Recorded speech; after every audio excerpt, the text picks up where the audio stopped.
ជំរាបសួរមេរៀនទី3បុរាណវិទូតនឹងការសិក្សាពីស្លាកស្នាមតើបុរាណវិទូតអាចដឹងអតីតកាលតាមរយៈអ្វីខ្លះ1ការសិក្សាពីស្លាកស្នាមរបស់បុរាណវិទូតមនុស្សក្នុងសម័យបុរាណបានបន្សល់ទុកនូវសមុច្ឆ័យដូចជាសំណល់អាហារឆ្អឹងវត្ថុប្រើប្រាស់សំណង់និងស្លាកស្នាមជាច្រើនបុរាណវិទូតអាចធ្វើការច្រើនដំណាក់កាលដើម្បីសិក្សាពីអតីតកាលក៏ធ្វើកំណោយនិងវាស់វែងកត់ត្រាលម្អិតនៅស្ថានភាពរបស់សមុច្ឆ័យរៀបចំទុកដាក់សម្អាតនិងជួសជុលសមុច្ឆ័យក៏ពិសោធន៍និងសិក្សាវត្ថុដែលរកឃើញដើម្បីដឹងពីអាយុការផលិតនិងបម្រើសម្រាប់របស់សមុច្ឆ័យ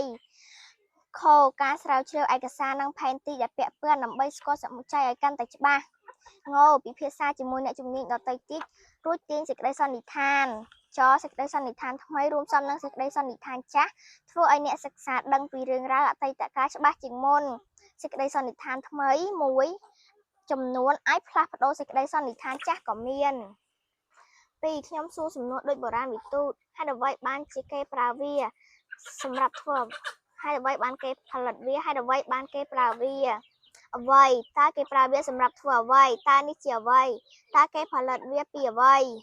ឯណាតើគេរកឃើញវានៅឯណាតើគេផលិតវានៅឯណាតើគេប្រើវានៅឯណា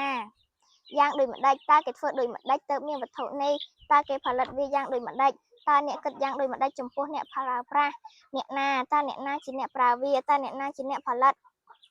ពេលណាតើគេផលិតវានៅពេលណាតើគេប្រើប្រាស់វានៅពេលណា